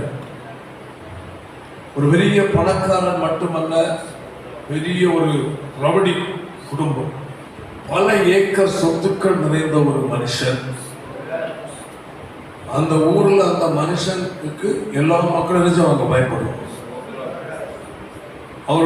அவருக்கு எப்பவும் வேலை ஆட்கள் 10-15 பேர் இருப்பாங்க, அடி ஆட்கள் இருப்பாங்க. இவங்க தோட்டத்துல ஆடு மாடு அடுத்தவங்க ஆடு மாடு நினைச்சு அவர் மேய்ஞ்சிடக்கூடாது. மேய்ஞ்சான்னு சொன்னா அந்த ஆடு மாடு கொடுக்க மாட்டாங்க. மட்டுமல்ல, அதை வெட்டி கசப் பண்ணி இவங்களே சாப்பிட்டோம். அடுத்த ஆடு, அதே மாதிரி மாடு, இப்படியெல்லாம் மக்கள் அவங்க காட்டு பக்கம் போனால் கயர்ல பிடிச்சி தான் வைப்பாங்க. அங்கே இடத்துல மட்டும் அங்கே உள்ள போயிடக்கூடாது. ஒரு முறை ஒரு நபருடைய, நல்லா புரிந்து கொள்ளுங்க, ஒரு நபருடைய மாடு, அவர் ஒரே மாடு தான் இருப்பான். அந்த மாடை மேய்த்து வளர்ந்து அதை குட்டி போட்டு பால் கிடைக்கணும்னு நினைச்சு நம்பிக்கையோடு அந்த மாடை வளர்த்தார். தவறுதெல்லாம் என்னாச்சு, அவங்க உள்ள போய் கொஞ்சம் தலைகளை கிடைச்சிச்சு. உடனே அவன் வாழ்க்கை பார்த்துட்டு மாடை அவனை போயிட்டு கோபம். ஒரு ஊழியக்காரர் சொன்ன சாட்சியாக நான் சொல்றது. அங்கே உள்ள அவங்க வீட்டு முத்தான பெரிய கிரவுண்ட் மாதிரி இருக்கு, ஒரு சில மரங்கள் இருந்துச்சு, அங்கே மரத்தில் கட்டி போட்டாச்சு. அவனை வர சொல்ற, அவன் வந்தான்.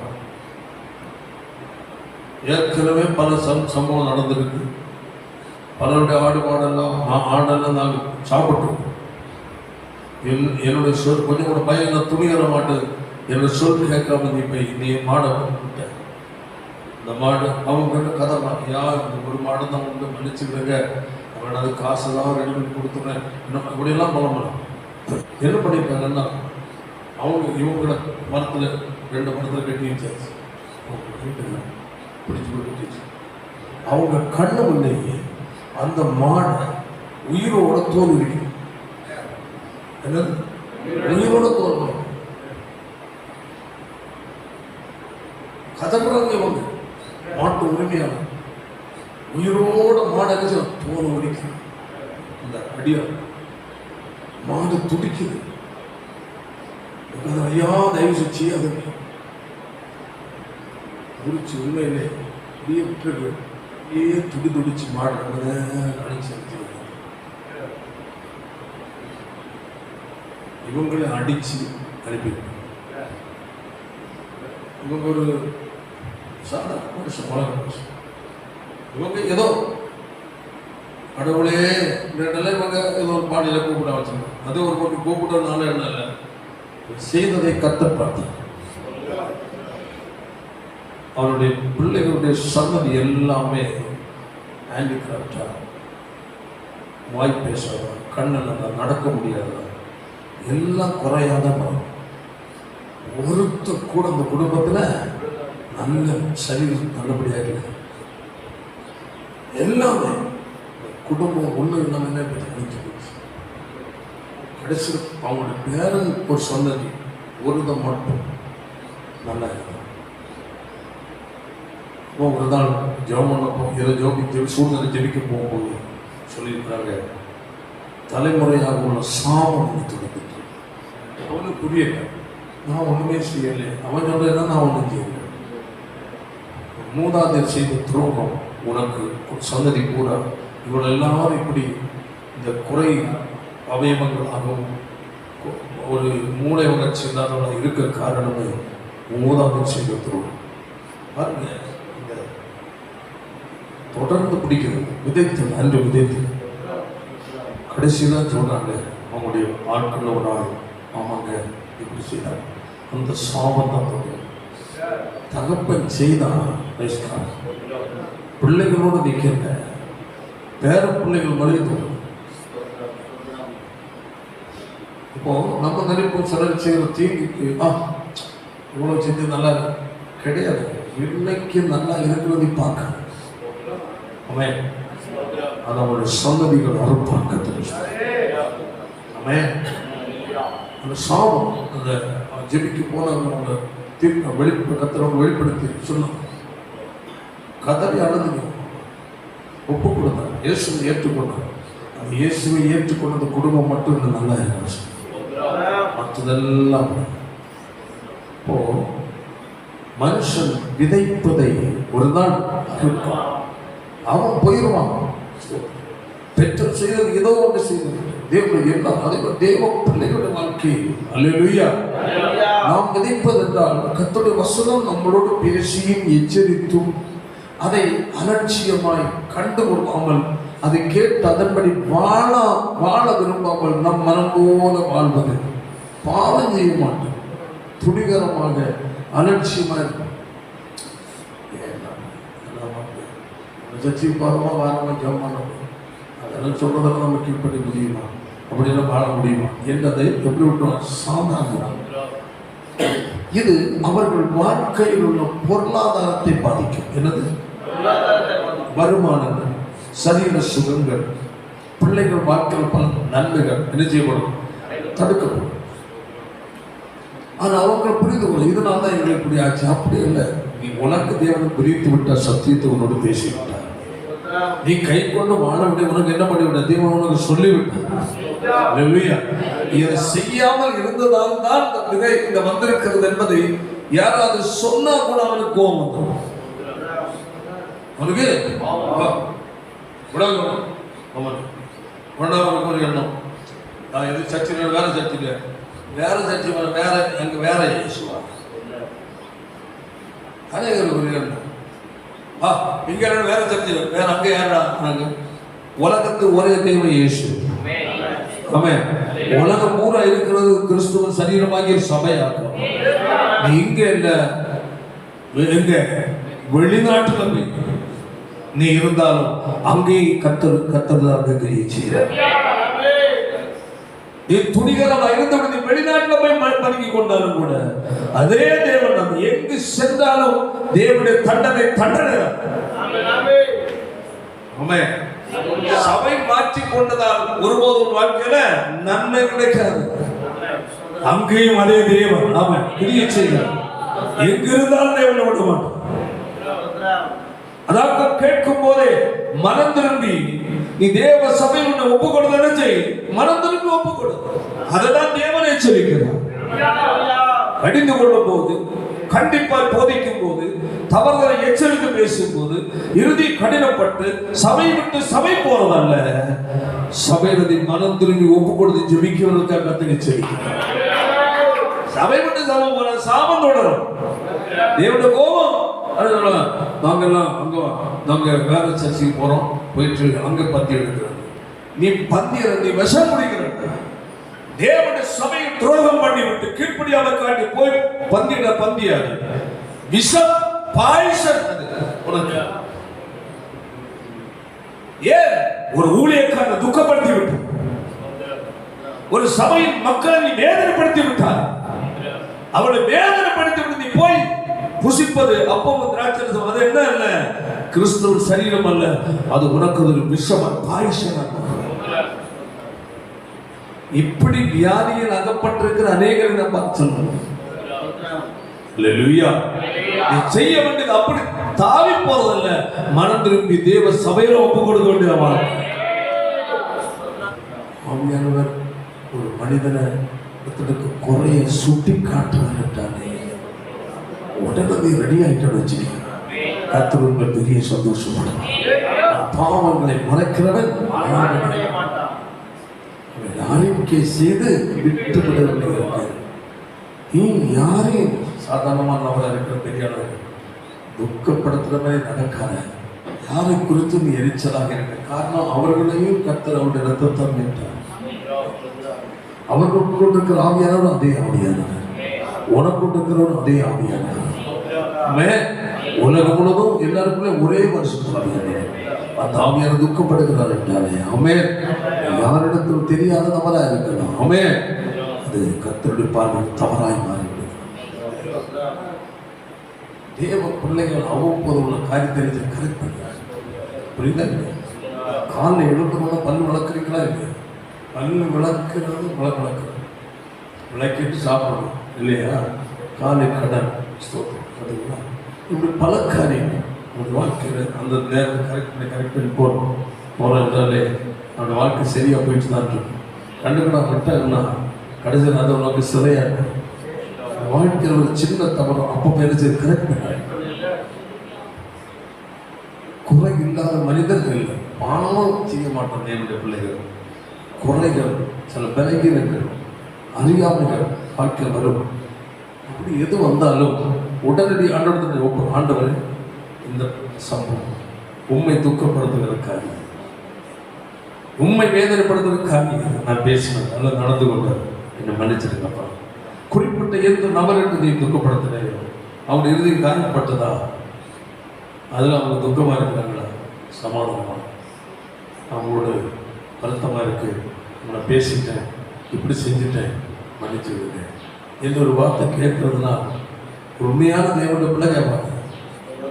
போலிகள் கேட்க, டூப்ளிகேட்டு கேட்க. என்ன பிரசவம் கேட்டால் தானே ரெடி பண்ணிடுறோம், நான் நல்லா தான் இருக்கேன், ரெண்டு உட்காந்துக்கிறோம் அல்ல. இல்லையா? உடனே தாமதிக்காது. ஆமாம், ஒப்புரங்க ஒரே ஒரு வேலை, அது முதல்ல ஆமாம் செய்ய வேண்டிய வேலை உடனே கொண்டு, அதுதான். அதுல பிரிஸ்டேஜ் இல்லை. பிரிஸ்டேஜ் பார்த்தேன்னாலே தேவன் பார்த்தானே எவ்வளவு தூரம் ஆடிவாங்க. ஆமே தேவனுடைய பிள்ளைக்கவன் அதான் சொல்லப்பட்டு கர்த்தருடைய வார்த்தை கேட்டு கீழ்ப்படியாமல் அதற்கு கொடுக்க முக்கியத்துவம் கொடுக்காததான் வாழ்க்கையில் என்ன ஏற்பட சிறை கட்டு எனது கட்டு வாசல்கள் என்ன செய்கிறது அடிப்படைகள். ஆண்டவரே வாசல் திறக்கப்படட்டும் அப்பா, திறக்கும். எப்போ? உன் குறையை உணர்ந்து அறிக்கையிட்ட. ஆமென். அதான் சொல்லப்பட்டிருக்கிறது. அல்லேலூயா. மட்டுமல்ல சிலை சொல்வதை எப்படி பொருட்டாக எண்ணுவது. என்னது? சத்தியத்தாண்டு பேசுறாரு, அதை என்ன செய்யறாரு? பேசுறது அதற்கு முக்கியத்துவம் கொடுக்கிறது இல்லை, பெருசா எடுக்கிறது இல்லை. அதை எவ்வளவு ஆபத்து தெரியுமா? ஒரு மனுஷன் சொல்றான், ஏப்பா ஏன்பா இது பண்ண அது என்னமோ வச்சுங்க எழுதி சொல்றது மாதிரி தேவனோடு இடைப்படும் போது அவன் அந்த வாட்டி சொல்றது உனக்கு என்னத்துல கொண்டு விடுறது? சிறையில் கொண்டு கட்டு. எதையுமே சாதாரணமா எடுக்க கர்த்தர் எந்த வார்த்தை பேசுறது எப்படி எடுக்காது? சாதாரணமா எடுக்காது. அந்த வார்த்தை என் தேவன் பேசுற வார்த்தை. கவனமா இது பண்ணோம். ஊழியக்காரன் பேசிட்டு இருக்கும் போது போன் வந்தா நீ எழுதியாத, போன் பேசக்கூடாது. கலெக்டர் முன்ன போய் பேசுவியா, இல்ல வேற அதிகாரி முன்ன போய் ஆபீஸ் வந்து நின்று போன தோணா எடுத்து வெளியே வந்து பேசலாம். விடுவானா உள்ள விட வெளியே. அப்போ தேவ சமூகம் தேவன ஊழியக்காரனோட பேசிக்கொண்டு அந்த நேரம் உனக்கு அது அட்டெண்ட் பண்ண அதில் வேலை இங்கு பேசுகிற வார்த்தை கேட்பதான் கர்த்தரை கனப்படுத்தணும். ரொம்ப கவனமா இருக்கணும். பாருங்க, இன்னொரு பாயிண்ட் ஓசியாவின் புஸ்தகத்தில் 4வது அதிகாரம் 6ஆம் வசனப்படி போவோம். அழிவு சங்காரம். அங்க என்னது? அறிவில்லாம என்ன போடுறாங்க? சிறை கட்டப்பட்டு போறாங்க. இங்க என்னது? அழிவு சங்காரம். குடும்பத்தில் பெரிய ஒரு பாதிப்பு வருதா? நீ தேவன் உனக்கு எச்சரித்த வார்த்தைக்கு நீ கீழ்ப்படியாத காரணம். கவனமா இருக்கிறது. ஜனங்கள் அறிவில்லாமையினால் சங்காரமாகிறார்கள். முக்கியத்துவம் கொடுக்க வேண்டியதற்கு முக்கியத்துவம் கொடுக்காததால் வருகிற விளைவுகள். முதன்மைய கனம் பண்ண வேண்டிய தவறை கனம் பண்ணாமல் இருப்பதால் வருகிற விளைவுகள். மிக தெளிவா இருக்க வேண்டும். ஒரு வசனத்தை வாசிப்போமாக.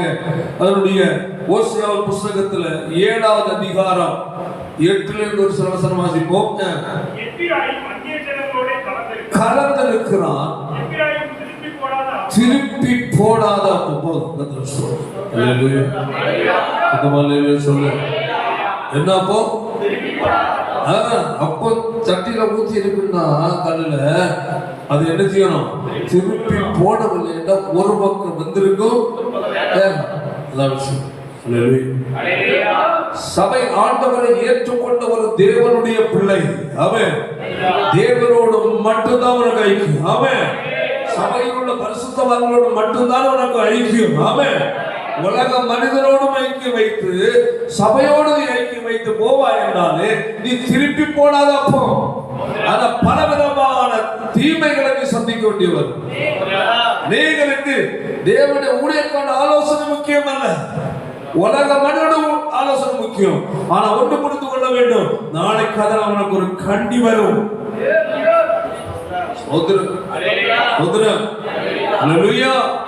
பல சம்பவங்களை சந்திக்க வேண்டி வரும். ஒரு தேவனுடைய பிள்ளை ஒன்று யார் என்ன சொன்னா சொல்ல வேண்டிய ஒண்ணு. ஆமாங்க, சரிங்க பார்க்கலாம். ஆனா பாஸ்டர் ஒரு ஆலோசனை கேட்டு என்னது உனக்கு ஆலோசனை கொடுக்கறத கத்துறேன்னு வச்சு நீ ஒன்று சொன்ன உடனே அவசரத்தை எனக்கு ஞாபகம் இந்த வருஷத்தை முடிஞ்சு சரியாகும். உங்களுக்குள்ள ஒரு ஆலோசனை கொடுக்க ஒரு மனுஷனை கத்து வச்சிருக்கேன். அவரோட கலந்து கொள்ள ஆலோசனை ரொம்ப முக்கியம். தேவனுடைய ஊழியக்காரனுடைய ஆலோசனைகளை உன்னுடைய காரியங்கள் கேட்டு நீ செய்ய செய்ய செய்ய அநேக கர்த்தர்கள் வாட்ச் பண்ணிட்டே இருப்பாங்க. பல காரியங்கள் வராமல் என்ன செய்ய விலகிறோம், பிரச்சனைகள் வர வேண்டியதெல்லாம் விலகிறோம். ஆமே, தேவன் ஒரு பிரச்சனை இல்லாத ஒரு வாழ்க்கையை கற்றுக்கொண்டு நடத்தி கொண்டே இருக்கும். காரணம் ஒவ்வொன்றையும் யாருக்கு கேட்கிற தேவனால் நியமிக்கப்பட்ட மனுஷனுக்கு கேட்கிற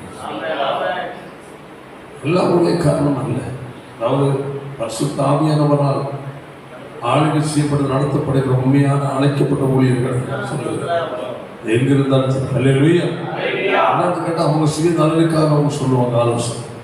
சோதரம், நீங்க தேவனுடைய பிள்ளைகள் கர்த்தர் ஊழியக்காரோட ஆலோசனை கேட்க தங்கள் சொந்த ஆலோசனை பண்ணி அது ஒரு பெரிய தவறு. எனக்கெல்லாம் தெரியும், உனக்கெல்லாம் தெரியும் என்று சொல்லிட்டதே தப்பாங்க. வசனத்தின் அடிப்படையில் உனக்கு என்ன தெரியும்? தெரிந்திருந்தால் உனக்கு தெரியும் என்றால் நீ ஆலோசனைக்கு வந்திருப்ப.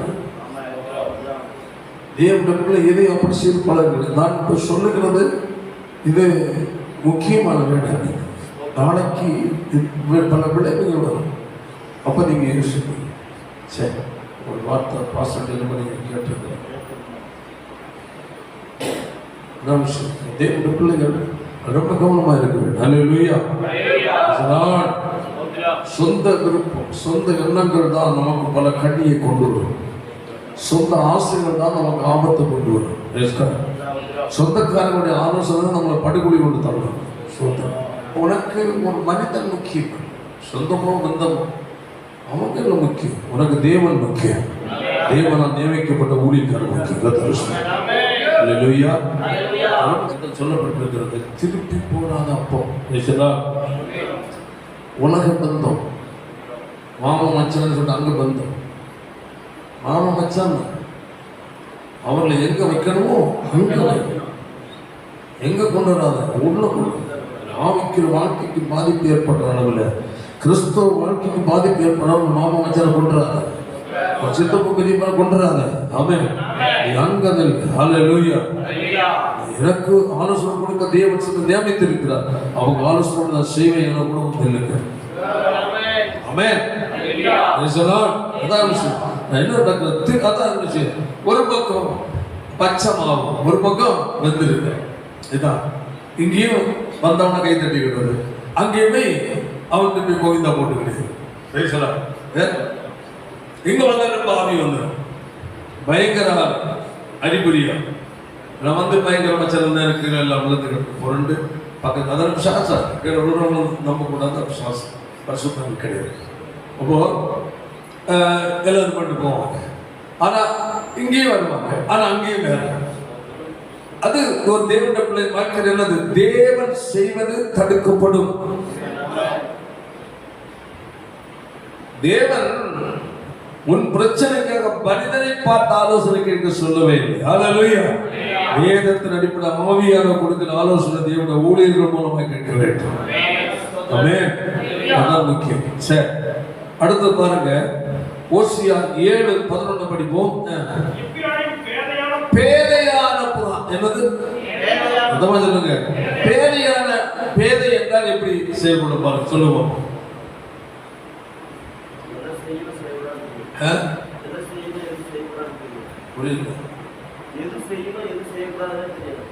அதாவது பேதை எங்கேயாவது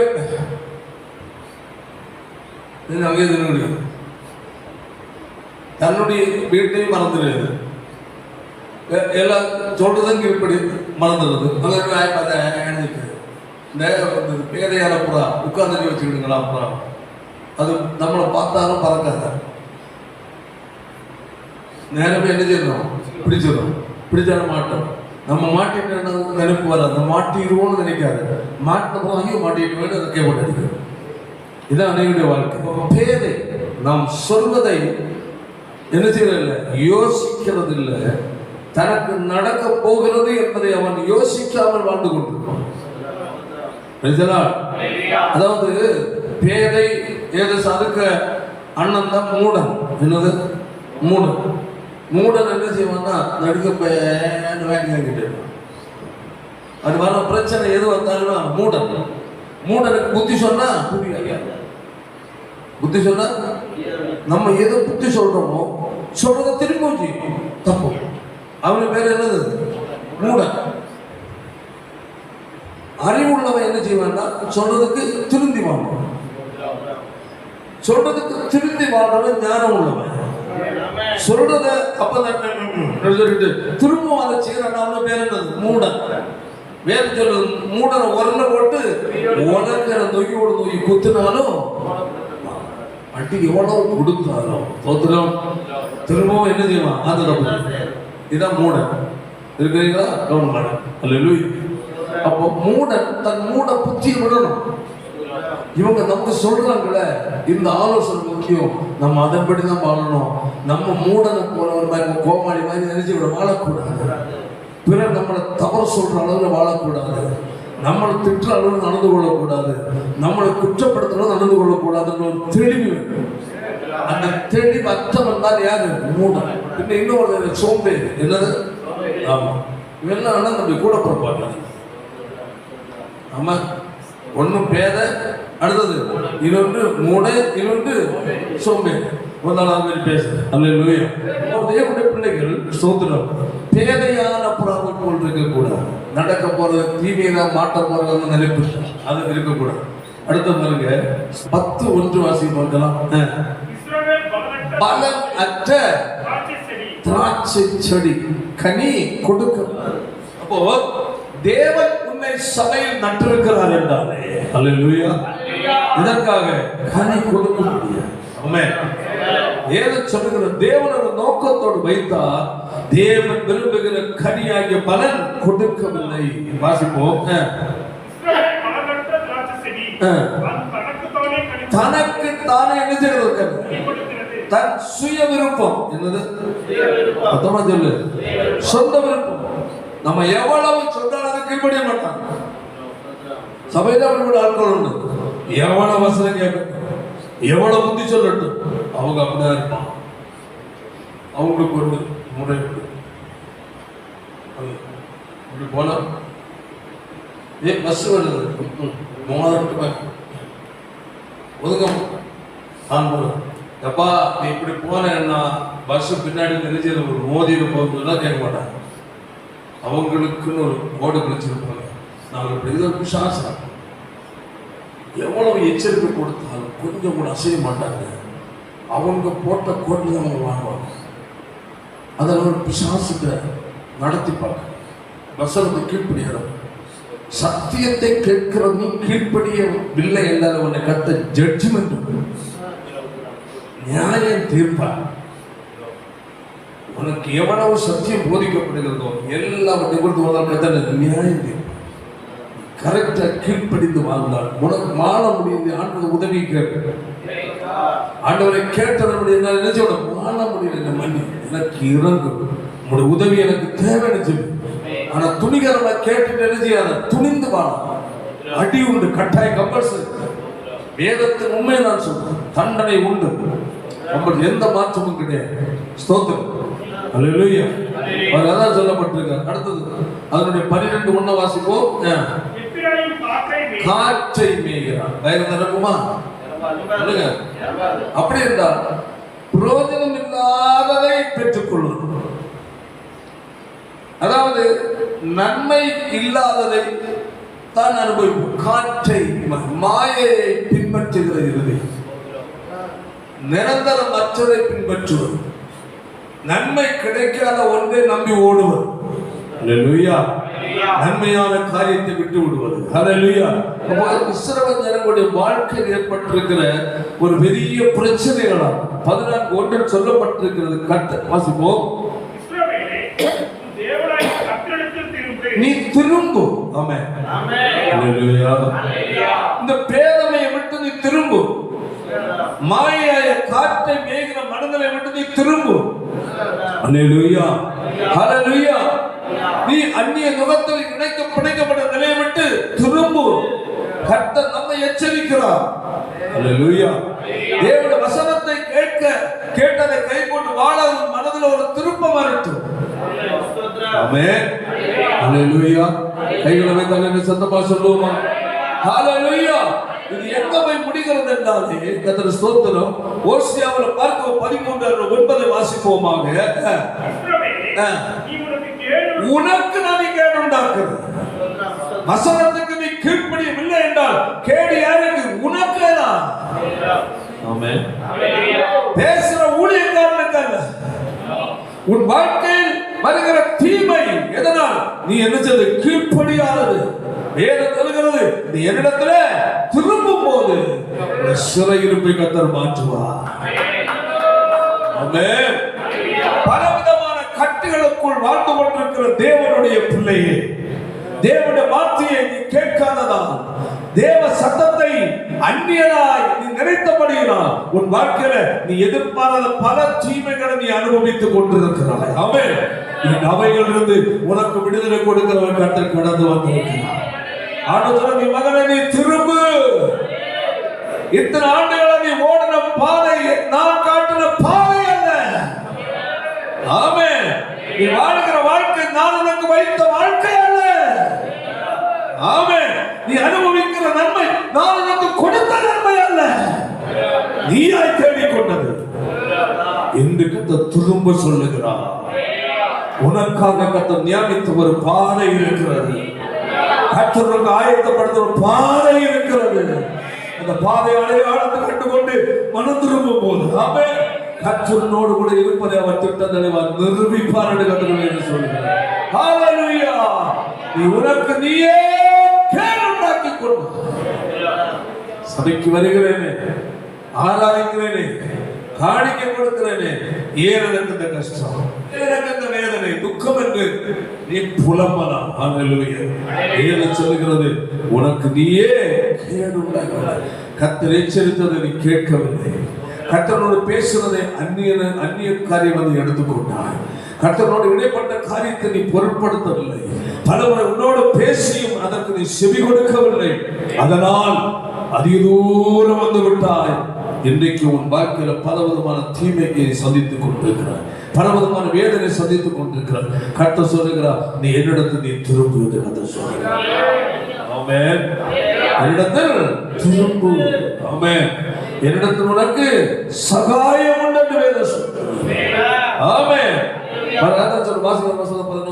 இஸ்ரவேலே, நீ உனக்கு கேடு உண்டாக்கி கொண்டாய். பாத்தீங்களா? நன்மையை இழந்து தீமையை அனுபவித்து துக்கத்திலும் வியாகுலத்திலும் வாழ்ந்து கொண்டிருக்கிற ஒரு நபரை பார்த்து கர்த்தர் சொல்லுகிறார். அல்லேலூயா. நீயே உனக்கு என்ன பண்ணிட்டு கீழ்ப்படி, வசனத்துக்கு கீழ்ப்படியாதது தவறு. கர்த்தருடைய எச்சரிப்புக்கு நீ மனம் திரும்பாததை தவறு. தேவனுடைய ஆலோசனை கேட்காதது தவறு. உன் அறிவை பயன்படுத்துவது தவறு. உன் திட்டத்தின்படி நீ போனது தவறு. சொந்த பந்தம் என்று பலருடைய ஆலோசனைக்கு நீ கட்டுப்பட்டது தவறு. காரணம், நல்ல ஆலோசகராக கர்த்தர் இருக்கிறார்கள். ஆமென். தேவன் உனக்கு காட்டும் பாதை. ஒவ்வொரு நாள் நம்ம எதுக்கு சபைக்கு வருகிறோம்?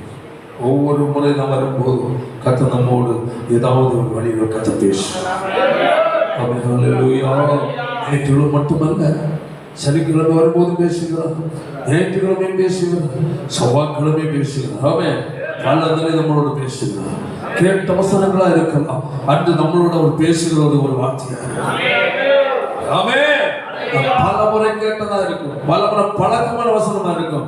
ஆனால் அந்த நேரத்தில் சில நேரம் அந்த வார்த்தை நம்முடைய உள்ளத்தை தோன்றும். கர்த்தர் அந்த நம்முடைய சூழ்நிலைக்கு அது நம்மளோட இடைப்பட்ட வார்த்தையா இருக்கும். ஆமென். கர்த்தர் சொல்லுகிறார். ஹல்லேலூயா. ஆமென். வசனத்தை வாசிப்போமாக. இஸ்ரவேலே, நீ உனக்கு கேடு உண்டாக்கி கொண்டாய். ஆனாலும் அல்லேலூயா சொல்லுமா, ஒரு தீங்கு செய்துட்டா அவன் என்னைக்குமே எதிரியா தான் பார்ப்பான். அந்த கர்த்தருடைய வார்த்தையின் கீழ்ப்படி அவனுடைய வாக்குதான் வருகிற வேதனை, துக்கம், அதை பற்றி கர்த்தர் சொல்லுகிறார். உனக்கு நீயே கேடு உண்டாக்கி கொண்ட, ஆனாலும் என்னிடத்தில் உனக்கு என்ன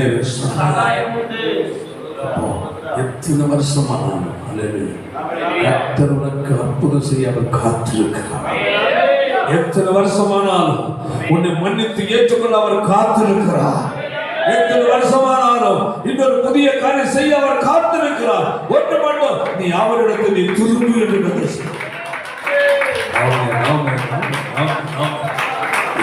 என்ன நடக்கும் தெரியுமா? எபேசியர் 4:18 வாசிக்கும் போது வேதம் சொல்லுங்க. வாசிப்போம்.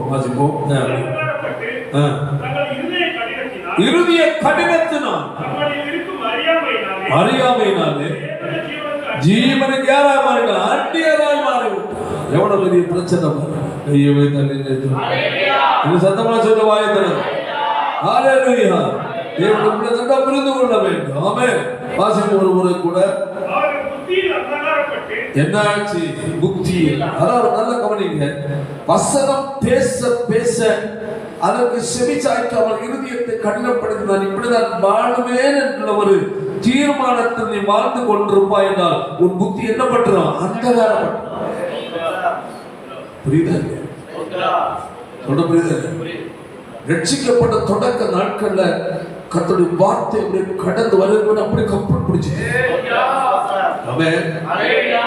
உற்சவம் பிடித்து வாங்கி நல்ல உற்சவம். காலங்கள் போக போக கேட்டு கேட்டு இறுதி என்ன செய்வது? மடங்கி போகும். கேட்டதற்கு அர்ப்பணித்து ஜெபிக்கும் மனம் இல்லை. அர்ப்பணித்தாலும் அதை தொடர்ந்து அப்படி வாழ வேண்டும் என்ற ஒரு எண்ணமும் இல்லாமல் போய்விடுகிறது. அல்லேலூயா. போக போக வேதம் சொல்லுகிறது புத்தியில அந்த வசனம் வாசிப்போம். எங்க அந்த காலம்? புத்தியில இங்க உள்ள அந்த தேவனை மனம் திரும்ப வேண்டும் என்ற எண்ணத்துல என்ன ஆயிருக்கு? மனம் இருள் அந்தகாரப்பட்டுச்சு. இது அவங்களால என்ன செய்ய திரும்ப முடியாது. தேவ பிள்ளை எச்சரித்து பேச பேச பேச உன்னை ஆயத்தப்படுத்தி வந்தால் வாழ்க்கை கூட நல்லா இருக்கும். உனக்கு கண்டுகொள்ளாமல் விட விட உன் புத்தி என்ன ஆயிரும்? அந்தகாரப்பட்டு வசனத்தை கேட்கும் இருந்து என்ன ஆகுது? கடினம். என்னது? கடினம். கீழ்ப்படிய மனம் இல்லை. நம்ம குத்தப்பட்ட வார்த்தை நமக்குரியதாகும். என் குறையதான் ஆவியை சுட்டி காட்டணும். பேசுற செய்தி எனக்குரியது. என் குறையை கர்த்தருடைய ஆவியானவர் தொட்டாரா? அப்ப எனக்குரிய வார்த்தை. ஹல்லேலூயா. உடனே நாம் இருதயத்தில் ஊழியக்காரரை நகைப்பதோ வெறுப்பதோ தீமையாக எண்ணுவதல்ல. என் ஆண்டவர் என்னோடு பேசினார். ஹல்லேலூயா. அப்போ அங்கு மன திரும்ப இடத்தை கொடுக்க வேண்டும். ஆமென். கர்த்தர் இடைப்படும் போது இடம் கொடு. கர்த்தர் பேசும்போது உன்னை நீ ஒப்புக்கொடு. உடனே ஒப்பு கொடுக்க கற்றுக்கொள். எந்தெந்த வார்த்தை உனக்கு நேர கடந்து வருதோ உடனடியாக ஒப்பு கொடுக்க கற்றுக்கொள். கேட்கும் போதே ஒப்புக்கொடு. ஆண்டவரே, இந்த வார்த்தை இப்பொழுது என்னோடு பேசுகிறது. இந்த வார்த்தை இப்பொழுது என்னை தொடுகிறது. அப்பா என்ன நான் இப்பொழுதே ஒப்பு கொடுக்கிறேன். புரியுதா இல்லையா? புரியுதுங்க. அதுதான் ஒப்பு கொடுக்கிறேன். ஆமென் ஆமென் ஆமென். கேட்கும்போது ஆண்டவரே என் பேசின இந்த வார்த்தை என்னோட இடைப்படுகிறது. என்ன வசனம் என்ன தொட்டதப்பா, என்ன நான் இப்பொழுதே ஒப்பு கொடுக்கிறேன்னு சொல்லி உடனே யார் ஒப்பு கொடுக்கிறீர்களோ உங்கள் மேல் கர்த்தர் மிகவும் பிரியமாயிருப்பார். உங்கள் சிறையிருப்பை கர்த்தர் மாற்றுவார். கட்டுகளை அறுத்து அறிவார். உனக்கு ஒரு பெரிய ஒரு விடுதலை உண்டு. குடும்பத்தில் நெருக்கத்தை கர்த்தர் மாற்றுவார். அந்த காலத்தை மாற்றுவார். குடும்பத்தில் சமாதானத்தை கட்டளையிடுவார். நன்மையான காரியங்களை தேவன் செய்வார். ஏது சொல்லுகிறது? புத்தியிலே அந்தகாரப்பட்டு அவர்களுடைய அறியாமை. என்னது? இது நம்ம இப்படி இருந்தா அது நடக்காது, இப்படி ஆயிரும், அல்லோரு ராஜ்யத்தை இழந்துரும். அந்த ஒரு அறியாமையை தூரத்தில் அவர்கள் புரிந்து கொண்டார்கள். புரியுதா இல்லையா? நம்ம இப்படியே இருந்து கட்டப்படுத்தி கீழ்படியாக காட்டி வாழ்ந்தால் நாளைக்கு புத்தி என்ன ஆயிரும்? அந்தகாரப்பட்டோம். நம்ம என்ன ஆயிரும்? இந்த அறியாமை எங்க கொண்டு விடலாம்?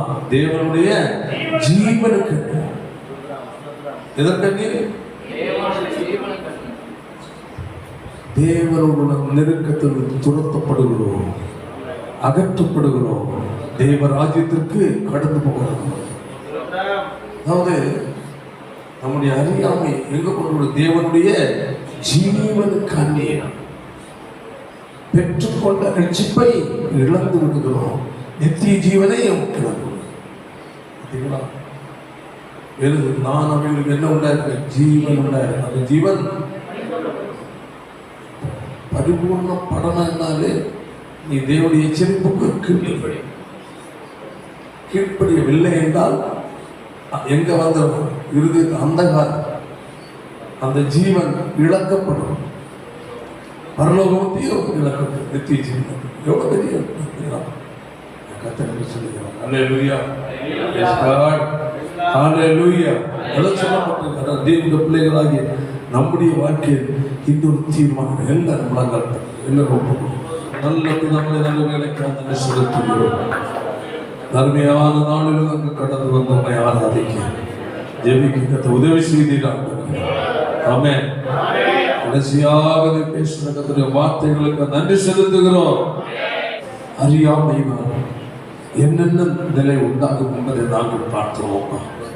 எங்கள் வாழ்க்கையிலே அநேக அறியாமையினால் தெய்வீக ஆசீர்வாதங்களை இழந்த நேரங்கள் உண்டு. அறியாமையினால் சிறைப்பட்ட நேரங்கள் உண்டு.